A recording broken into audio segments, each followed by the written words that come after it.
భక్తజనులకు నమస్కారము. శ్రీ గణేశాయ నమః, శ్రీ సరస్వతి నమః, శ్రీ పాదవల్లభ నరసింహ సరస్వతి, శ్రీ గురు దత్తాత్రేయాయ నమః.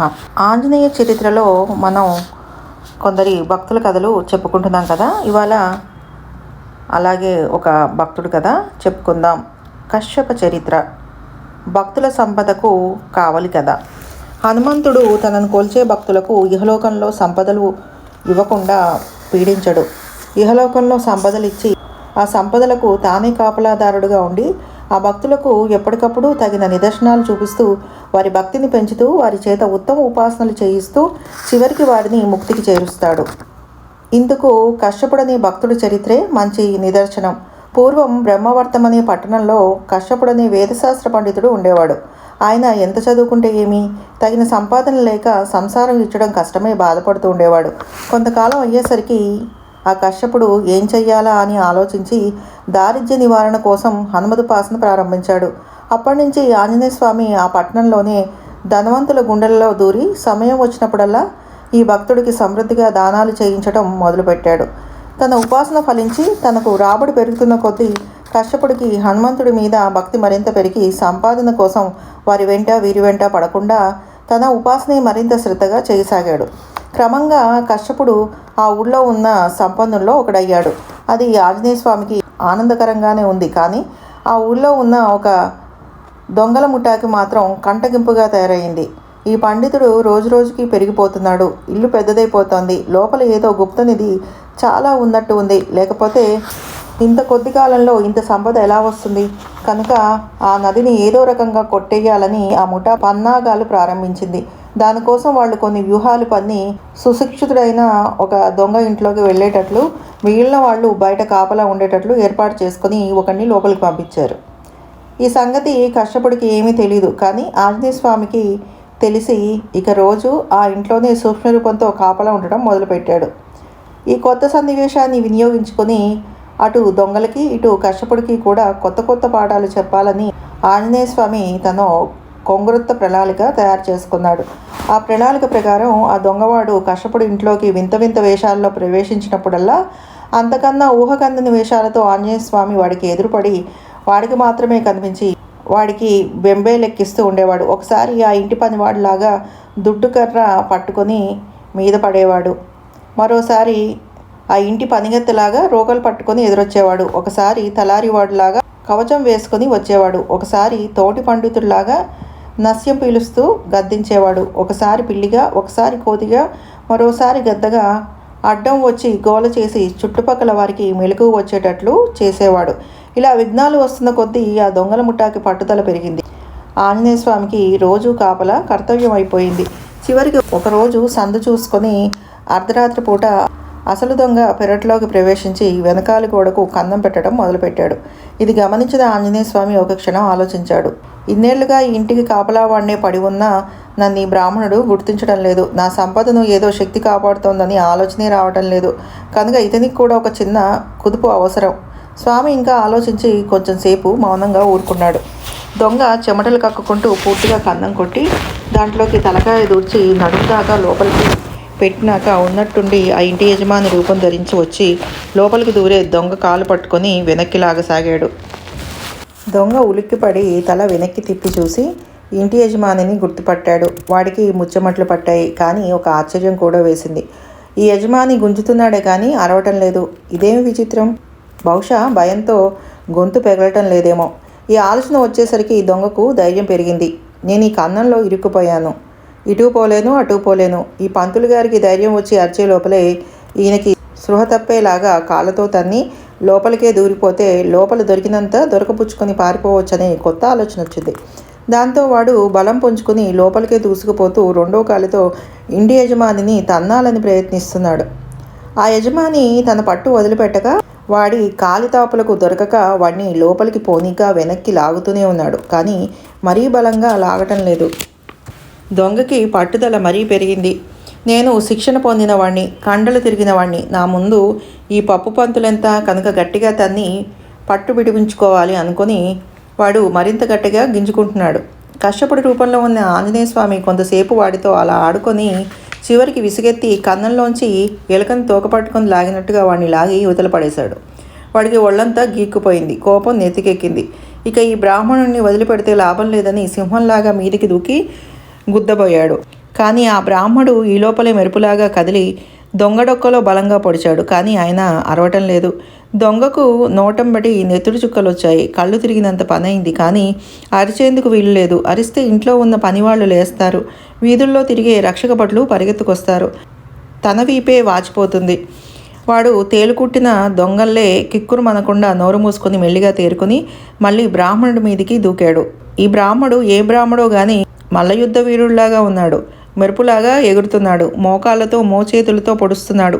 పైకి దూకి కాళ్లతో కిందకి తొక్కుతున్నాడు. ఇంత చేస్తూ కూడా అలుపు సులుపు లేకుండా ఆటలాడుతున్నట్టుగా చిరునవ్వులు చిందిస్తున్నాడు. దొంగకు లోపలే ఎముకలు విరిగినట్టయి పంటి బిగువు సడిలిపోయి చివరికి బావురుమని ఏడ్చేశాడు. ఆ ఏడుపులకు వసారాలో పడుకున్న పనివాళ్లంతా లేచారు. దీపాలు పట్టుకొచ్చారు. తమ యజమాని చేతిలో తన్నులు తింటున్న దొంగను చూసి వాడి పెడరెక్కలు విడిచి పట్టుకున్నారు. దొంగకు పై ప్రాణాలు పైనైపోయాయి.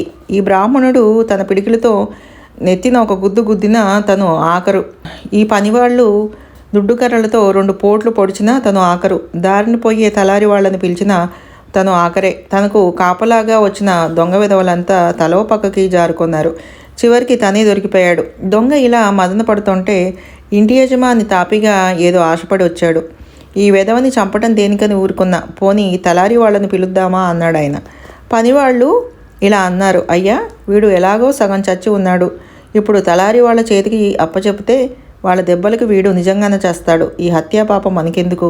అదీగాక ఆ తలారి వాళ్ళు రేపటి నుంచి మన కొంప చుట్టూ తిరిగి మన నానా ప్రశ్నలు వేసి మామూళ్ళు ఇవ్వమని పిండుకు తింటారు. కనుక మనమే బెదిరించి వీడిని వదిలేద్దాం. ఆ ప్రకారమే వాడిని బెదిరించి మళ్ళీ ఈ చుట్టుపక్కలకు రావద్దని హెచ్చరించి వాడిని పంపించేసి పనివాళ్ళు మళ్ళీ నిద్రపోయారు. యజమాని ఇంట్లోకి వెళ్ళిపోయాడు. లోపల నిద్రపోతున్న కష్టపడికి ఈ ఊసే తెలీదు. ఆయన తెల్లారాక ఇంటికి ఓడకున్న కన్నాన్ని చూసి లోపల వస్తువులన్నీ సరిగ్గా ఉన్నాయో లేదో చూసుకొని గొప్ప ప్రమాదం తప్పిపోయిందని భావించి బావురమని ఏడుస్తూ గుండెలు బాదుకుంటూ దొంగలు మా ఇంటికి కన్నం వేశారండోయని అరవసాగాడు. ఇది చూసి ఇంట్లో పనివాళ్ళు ఆశ్చర్యపోయి తెల్లారేదాకా ఊరుకొని ఇప్పుడు అరుస్తారేమండి అన్నారు. ఆ తర్వాత వాళ్ళ సంభాషణ ఇలా సాగింది. పనివాళ్ళు, రాత్రి దొంగను పట్టుకున్నప్పుడు నోరు మూసుకొని ఇప్పుడు అరుస్తారేమిటండి అయ్యగారు? కశ్యపుడు, నేను దొంగను ఎప్పుడు పట్టుకున్నానురా? పనివాళ్ళు, అదేమిటండి మెరుపు వీడులాగా వాడితో మల్లయుద్ధం చేశారు కదండి. కశ్యపుడు, అవ్వవ్వ నేను మల్లయుద్ధం చేయడం ఏమిటి? పనివాళ్ళు, మరి రాత్రి ఆ దొంగను కన్నంలోంచి బయటికి ఎలా లాగారండి? కశ్యపుడు, నేను లాగానా? పనివాళ్ళు, మా ఎదురుగుండానే వాడి ఎముకలు విరగొట్టారు కదండి. కశ్యపుడు, నేనా? పనివాళ్ళు, తలారి వాళ్లను పిలుద్దామన్నారు, మాతో సంప్రదింపులు చేశారు. చివరికి ఈ గోలలు మనకెందుకని వాడికి నానా బుద్ధులు చెప్పి మీరే సాగనంపారు. మమ్మల్ని పడుకోమన్నారు. ఇప్పుడు ఏమీ తెలియనట్లు మాట్లాడుతున్నారేమిటండి? అప్పటికి ఆ పండితోత్తముడికి లోపల దీపం వెలిగింది. తన ఇష్టదైవమే తన రూపంలో వచ్చి తన ఇంటికి కాపలా కాచి ఆ దొంగను చితకపొడిచి తనను రక్షించాడని అర్థమైంది. ఒక పక్క ఆనందము, మరో పక్క దుఃఖము ముంచుకొచ్చాయి. అరెరే, నా స్వామి ఎన్నాళ్ళ నుంచి నాకు ఇలా కాపలా కాస్తున్నాడో నాకు తెలియదు కదా. నా కోసం ఆ స్వామి దొంగవాడి కాళ్ళు పట్టుకున్నాడు, వాడి కాలు తాపులు తిన్నాడు, నా కోసం మల్లయుద్ధం చేశాడు, నా ఇంట్లో చిల్లిగవ్వ పోకుండా కట్టుదిట్టం చేశాడు. ఇవాళ ఈ గోడకన్నం కనిపించింది కనుక నేను ఇది గుర్తించగలుగుతున్నాను. ఇవాళ స్వామి నా రూపంలో వచ్చి నా పనివాళ్లతో అంతసేపు మాట్లాడాడు కనుక నేను గుర్తించగలుగుతున్నాను. ఆయన రోజు మౌనంగా నాకు చేసే రక్షణలు నాకెలా తెలుస్తాయి? నేనెలా గుర్తించగలను? కనీసం ఊహించనైనా ఊహించగలనా? అది సరే, నేను భక్తుణ్ణి, ఉపాసకుణ్ణి, పండితుణ్ణి. కానీ స్వామి నాకు దర్శనం ఇవ్వలేదు, నాకు తన స్పర్శను అనుగ్రహించలేదు, నాకు తన మాటలు వినిపించలేదు. ఇవన్నీ నా పనివాళ్లకు దక్కాయి, నా ఇంటి దొంగవాడికి కూడా దక్కాయి. నా పాండిత్యము, నా ఉపాసన ఎందుకు పనికి వస్తాయి? వీటిల్లో పవిత్రత లేదు, వీటిలో నిష్కల్మత లేదు, వీటిల్లో నిస్వార్థత లేదు, వీటిల్లో అమాయకత లేదు. అందుకే స్వామి వీటిని మన్నించటం లేదు, వీటి వంక చూడటం లేదు, నాలాంటి అదముడికి దర్శనమే ఇవ్వటం లేదు. నాకంటే నా పనివాళ్లే పవిత్రులు. వాళ్ళ ప్రభుభక్తి అమాయకమైనది, వాళ్ళ కృతజ్ఞత బుద్ధి నిర్మలమైనది. అందుకే స్వామి వాళ్లకు దర్శనమిచ్చి వాళ్ళతో మంతనాలాడి వాళ్ళ సలహాలు తీసుకొని వాళ్లకు జీవకారణ్యం బోధించి వాళ్లను అనుగ్రహించాడు. మరి నాకు కాకులకు మెతుకులు వేసినట్టుగా నా మొహాన కాసులు విసిరాడు. నేను కావు కావుమని అరుస్తుంటే వెగటుగా మొహం పెట్టుకొని చెవులు మూసుకొని మరో పక్కకు వెళ్ళిపోయాడు. ఇన్నాళ్ళు ఉపాసన చేసి ఏమి నేర్చుకున్నాను నేను? ఏమి గుర్తించాను స్వామిని? ఏమి సమర్పించాను ఆయనకి? నాకు ఆయన అన్నీ ఇచ్చాడు, నేను ఆయనకు ఏమి ఇవ్వలేదు సరికదా. ఆయన నాకు ఇస్తున్నాడని గుర్తించలేదు, ఇచ్చింది ఆయనే కాపాడుతున్నాడని గుర్తించలేదు, ఈ ఉన్నదంతా ఆయనదే అని అసలే గుర్తించలేదు. ఆంజనేయ, హనుమత్ ప్రభు, నా జన్మ వ్యర్థం. కశ్యపుడి ఆలోచనలు ఈ విధంగా సాగి సాగి అతనికి తెలియకుండానే అతని మనస్సు హనుమంతుడి యందు ఏకాగ్రమైపోయి అతని నోటి వెంట కొత్త కొత్త స్తోత్రాలు వెలువడ్డాయి. అడుగడుగున నీ రక్షణే హనుమా హనుమా, క్షణక్షణమున నా మరపులే హనుమా హనుమా. హే మారుత సుత హే యోగేశ్వర, నా ప్రతి ఊపిరి నీ రక్షణయే. హే సంజీవన పర్వతదారి, నా ఆయువు నీ రక్షణయే. హే నిర్జింద్ర, నా నిద్దురలో నన్ను రక్షించేదెవరయ్యా. మనసిది మోహపు నిద్దుర మునిగెను, మెలకువలేనే లేదు కదా. నాదన్నది ఇది ఎటుగా వచ్చెను, నేనని ఎటువలే వచ్చితెనో. నేను నాదను వాటికి రక్షణ, సచిదానంద నీవే కదా. అప్పటి నుంచి కశ్యపుడి జీవన విధానంలోనే మౌలికమైన మార్పు వచ్చి అతడు నిష్కామ భక్తి తత్పరుడై ఇహలోకంలో సుఖజీవన యాత్ర సాగించి చివరికి హనుమత్ కృపతో ముక్తిపదం చేరాడు. ఈ విధంగా తన దాసులకే దాసుడైన హనుమంతుడు అపూర్వమైన చాకచక్యంతో కొత్త కొత్త ఉపాయాలతో తన భక్తులకు జ్ఞానోదయం కలిగిస్తూ వారికి యహసుకాలను పరసుకాలను కూడా అందిస్తూనే ఉన్నాడు. సర్వం శ్రీగురు పాదారవింద అర్పణమస్తు.